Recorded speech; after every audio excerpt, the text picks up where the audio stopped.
Good afternoon. I tried earlier, but wasn't meant to be.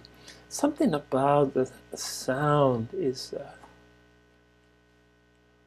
I don't know, some sound trouble. So let's see what happens this time. A couple of things I need to address the elephant in the room. Last 3 or 4 times I've been wearing these Aborigine, these original, the native Taiwanese hats. And being from Hawaii and the Aborigines, the original Taiwanese, the real Taiwanese, like the real Hawaiians, the native Taiwanese, that native in the sense that the pre-Chinese, the people that were here, and then essentially probably migrated somewhere from north of China or down, who knows how they got here, but it is known that based on artifacts and culture and language, that Taiwanese Aborigines, the native, I don't like that word, the Taiwanese were pre-Polynesian, pre-Micronesian, and that there's a lot of thought that they were, that at least some of the Micronesian, Melanesian, Polynesians migrated, came from Taiwan. And my experience with Taiwan, with Hawaii, is that I don't even remember seeing such gear. They have the full regalia here. They have the 12 basic surviving tribes, and they all have their own markings, their own colors, their own ceremonial costumes, much more elaborate. I don't remember Hawaiians. I haven't seen any pictures of Hawaiians wearing similar costumes, similar get-ups. But what I do know is that Hawaiians made use of what was there on their very isolated, archipelago, island group.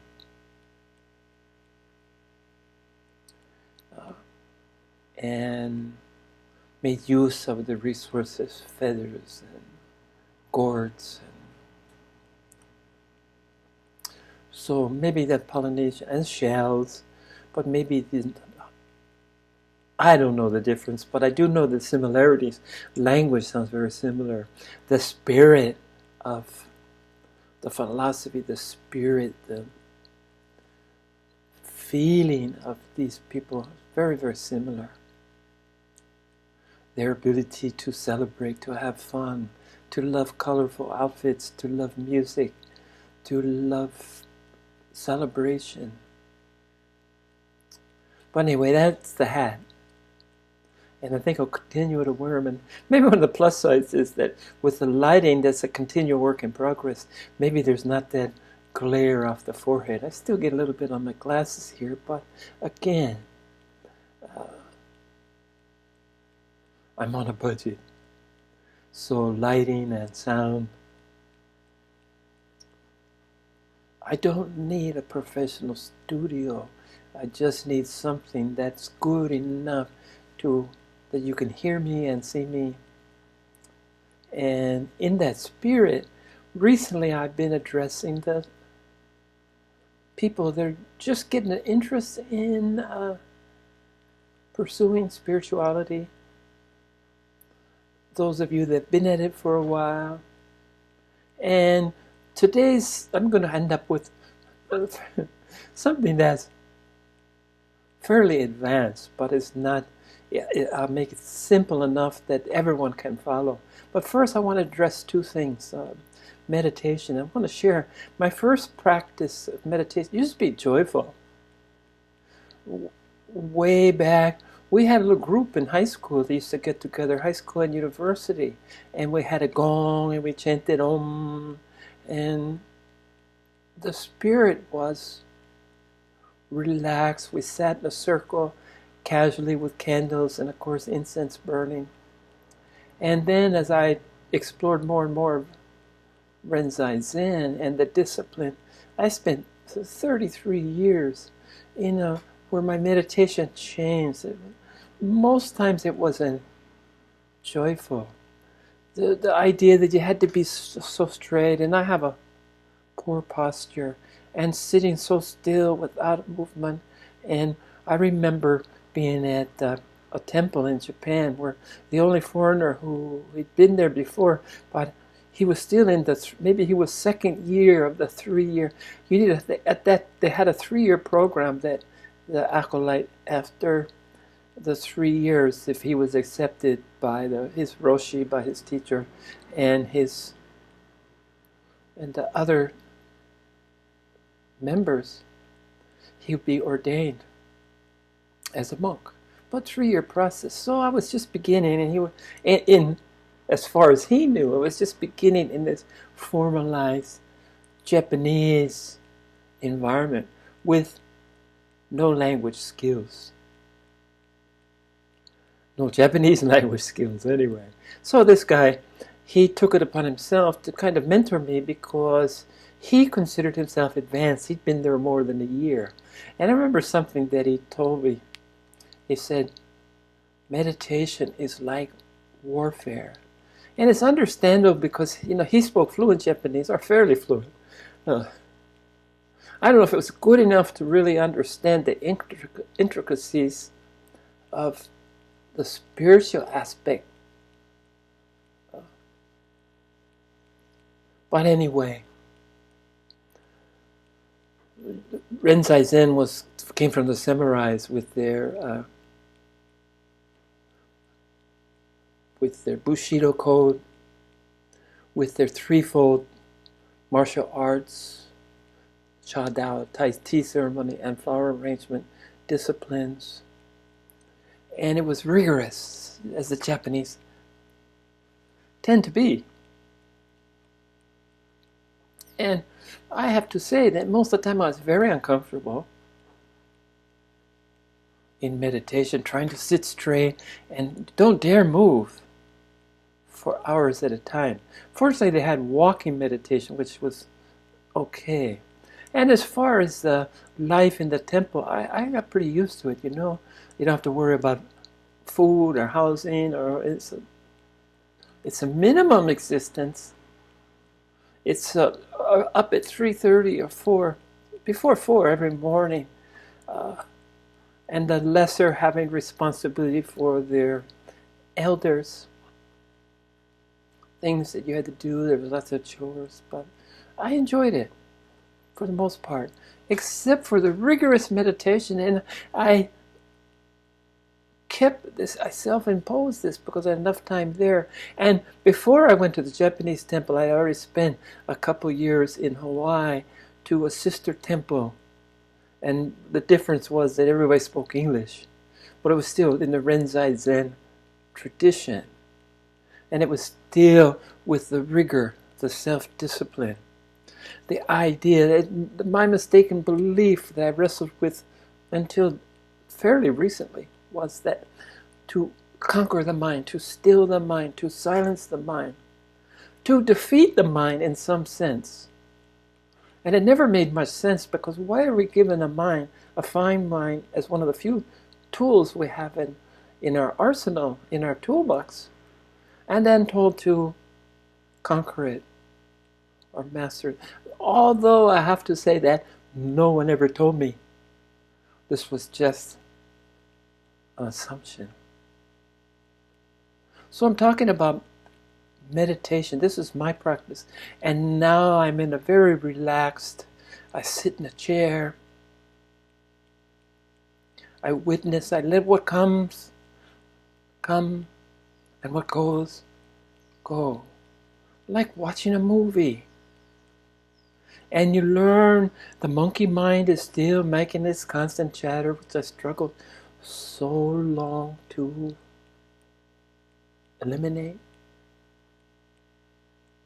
And then the thinking on the different levels is coming. And I used to try to shut that off because clarity. I wanted to be clear because I was kind of always a fuzzy guy. My family name is Hayes, as in smog or fog or purple haze. Those of you old enough to know Jimi Hendrix. Being in a haze. I was well aptly named. Even though the spelling was different, Hayes, but it sounded like Hace. And I don't know if it was a consequence of the name or the name was a consequence of the character. Probably the latter. Even though we're born given names by our parents, I think that at some level we participate in that naming process. But now I chose a name of my choosing, Hai Yang, which I really like.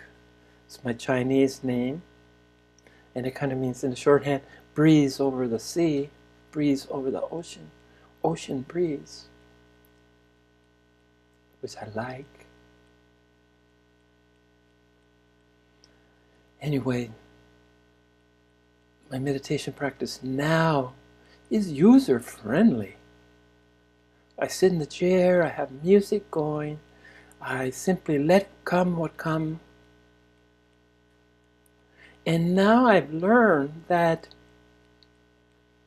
well, I've learned a lot of things, but now I've learned that sometimes that what I call thinking is some kind of communication, some kind of insight, somehow my mind is sharing with me the results of the tasks I've given my mind. I put my mind to work in finding, sorting, filing. Sorting means keeping the cream and discarding keeping the best. That's the process of finding, sorting, filing, which is a storage system, and then refining, taking what's past the first three stages, finding, sorting, before it gets to the fourth, or even the third is negotiable. But after finding, then I start evaluating, and I start discriminating between the difference between information, something of greater knowledge adds to my general understanding, and then wisdom. And the wisdom I find are my guiding precepts. But all of this is filed. The other day I couldn't remember what 5 senses were. It's so funny. Taste, touch, smell, feel, and hear. I couldn't even say 5. And like I said at the time, it's all there. But it's available on a need-to-know basis. So that filing system is pretty unique. And then you have to, if filing is one thing, but you have to access, don't you? And because I don't like to be overwhelmed, there's just too much wisdom, knowledge, much information, too much sorting, too much new input to evaluate, to begin the process again and again. Well, the process is ongoing. But this is what I assigned my mind to. Not because it felt a little lonely after it didn't have to defend, defy, support, create the egoic state. Once I released, once I surrendered, once I saw the falsity of the ego and the falsity of the duality, once I understood non-duality, I found something for my mind to do. And I lost something. I'm really organized and I hate to lose something. It messes up my system. So I put my mind to work and problem solving. And the mind will sort through and present at different times. Sometimes I'm conscious, it's in my meditation. Sometimes I pick up a newspaper and I read something or a book or something, and it's like it's in red, like the Bible when Jesus spoke. Ha ha! Anyway, learn to look for your information and don't eliminate. The source is not important. So my meditation, back to my meditation, I'm talking to the neophyte, the beginner who might ask me, what's meditation? And I say, it's sit quietly, collect, relax, watch, enjoy the show. No trying involved. So you see that I've gone from enjoying meditation to suffering through meditation, always seeing the necessity of meditation. And now I've come full circle back to where I really enjoy. It's a time of joy. I appreciate the peacefulness it brings, the quiet. And it's through two things, surrender and releasing expectations, disavowing any preconceived ideas of what anything is, including myself. So that's meditation. I really say from the very beginning, I think I had the right. I did it in a group of similarly minded friends that somehow just congregated. It's really funny looking back how we shared this interest and how this group started, but it did. It used to be in my bedroom for many, many years. And then through the rigor of organized Renzai, organized Zazen, sitting practice to full circle to enjoyment. I spend longer at it. 1 hour just kind of goes by. I can zip into 2 or 3. But I recommend try for half an hour at the beginning. Even 5 minutes is helpful. And aim for an hour. It might take a year or two to get there, but aim for an hour. And after an hour, unless you just can't get up, your meditation probably is better served to limit to an hour max. But again, when it comes, and I'm a man of no resistance to the spiritual tide as it overwashes me. And then the second thing that people ask is, do I need a teacher? Where do I find one? Who's the good one? Well, I always share 2 names. 3 names. I'll start with the first influence of me as probably I'm lucky my mom had a pretty wild bookshelf, pretty wild book collection. She had Autobiography of the Yoga by Paramahamsa Yogananda, who was a Indian yoga. It was in India, and he came to America in the late 40s and started this self-realization fellowship, which still exists today. Malibu is the one that I've been to within recent memory. Beautiful, beautiful retreats. But Paramahamsa passed on in 1952, and I was 4. I was born in 1948. So up until the age of early 60s, I never had a living teacher. And then that old adage, when the student is ready, the teacher appears. And this happened to me and my teacher here. He taught in the Zen tradition, but the Chinese Chan Bodhidharma was the founder, the first patriarch. He was the 28th patriarch, I believe, that come from India, 26th or 28th, 26th maybe, and migrated to parts of China from Nepal. Basically, Nepal was India then.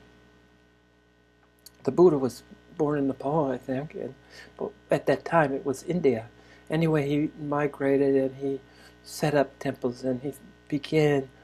He was the first patriarch for the Chinese. Damo, they call them. It's Bodhidharma to the Indian and the Western world, Bodhidharma. And his tradition spread to Korea and ended up in Japan. And this is what I practiced for 33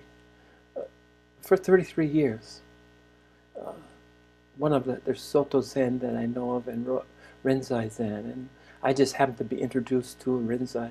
So I spent time in Hawaii in a temple, then I went to Japan. But I had already by then, I was probably recently divorced, around 30s, when I went to Japan, when I had the freedom under responsibility of marriage and a son, to spend time in Japan. But we're talking about teachers. Is it necessary? No, it's not necessary. But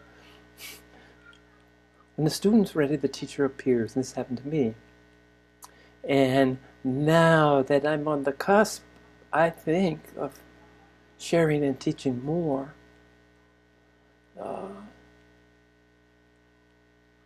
I think of when the teacher's ready, the students appear.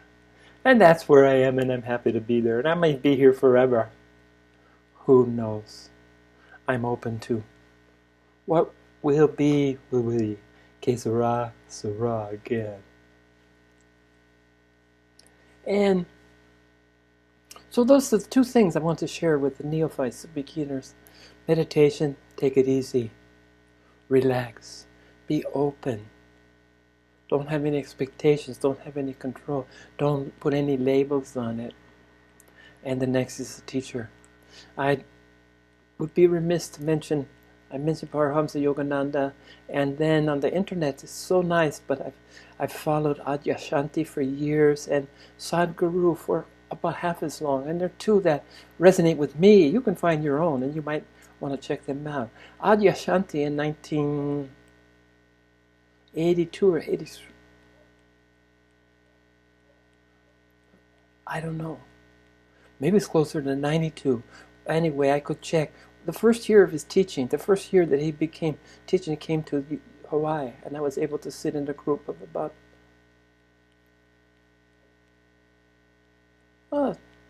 30 people and listen to him share. And I was touched, and he talked about, he was open about awakening and its experience where many would be mum, keep it quiet. And then earlier I had occasion to see the Dalai Lama in person at the University of Hawaii at the East-West Center, who he'd come for a religious anyway, they invited world leaders of world religions to come and give workshops or sharing in the University of Hawaii. Lasted about 3 days. There's probably more people on the panel than in the audience, only about 20 of us. So I was able to be around the Dalai Lama. So I feel like I had a personal interaction, but no more than 20 to 1, more than spending almost a part of 3 days. And this was about 1978. And so this wouldn't be impossible. He wasn't such a big, famous guy. He was still the Dalai Lama, beautiful man. And I watched his monks spend 5 days, or 3 to 5 days, building. They came before he did and left after. And they built a mandala. And if you don't know what a mandala is, it's a Tibetan Buddhism. Look it up. Tibetan mandala. It's this elaborate, colorful,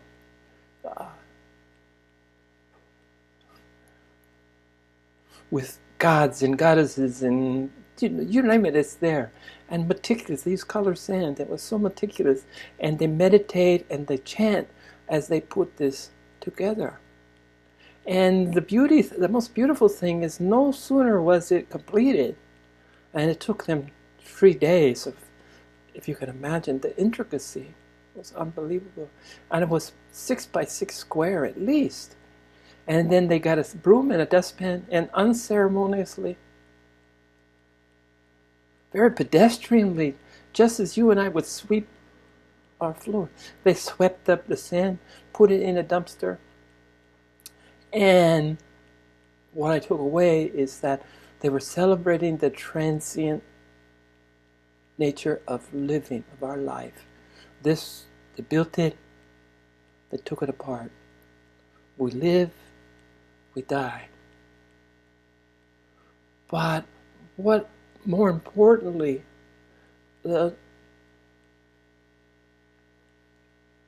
was what you bring to the equation. Even though life is fleeting, you are mindful. You put all your efforts into living well, living spiritually, living in the light, living in the love, living in the sharing, living in the unity.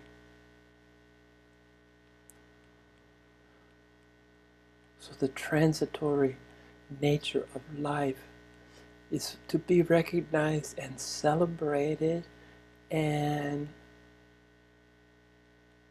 pay attention.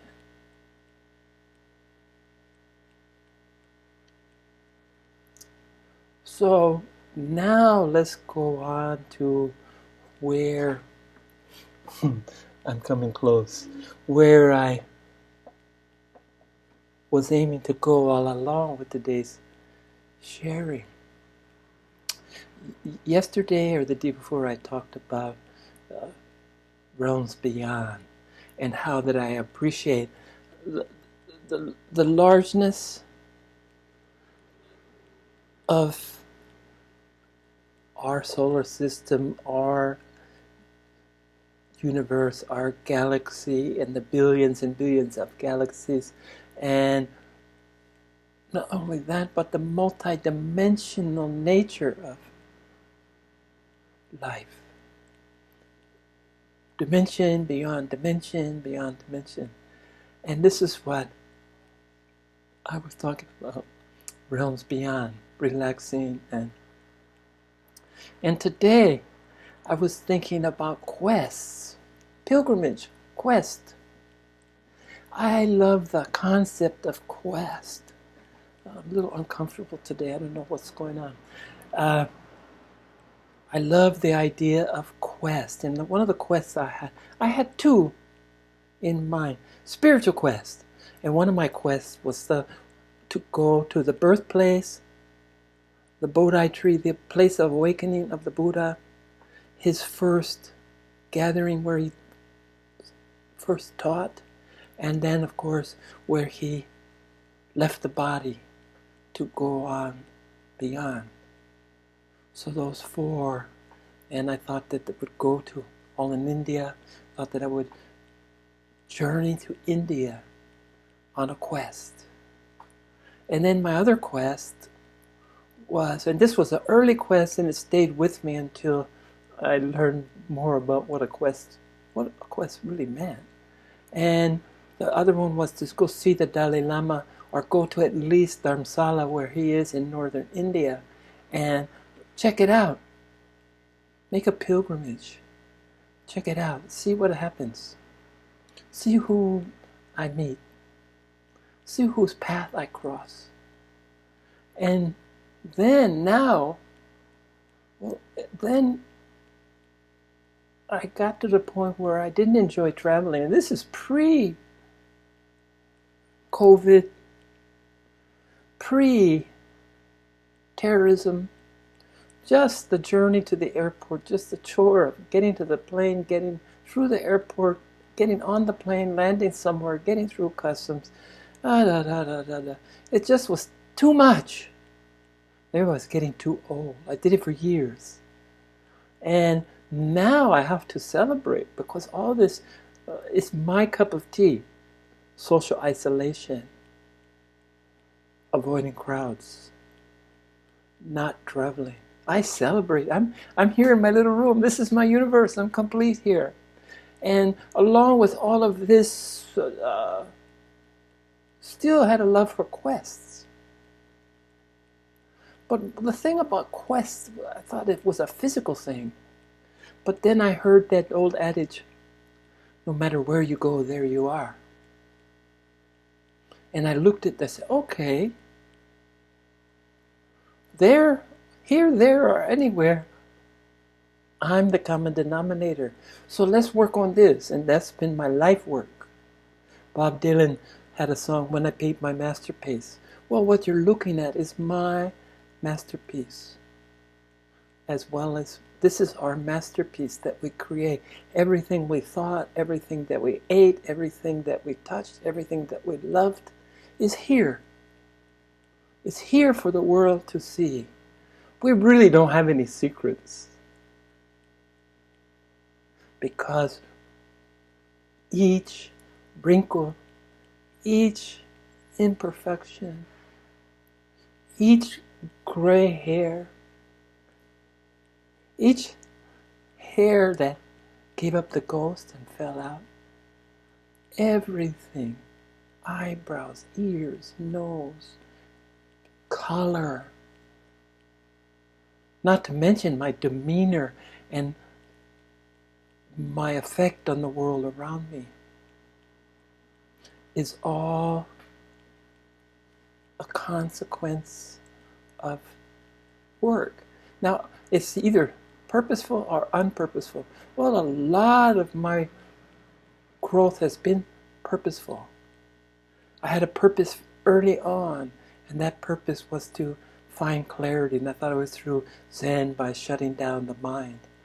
But then I found out fairly recently that clarity for me was understanding my purpose.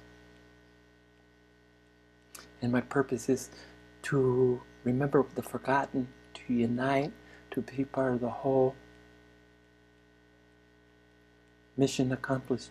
More to do, more to go. Always more, always is more levels, more realms. But this is my quest. And my quest today is to share with you and to encourage you to begin, if you haven't already, begin working on your masterpiece. Begin refining. Begin to love yourself.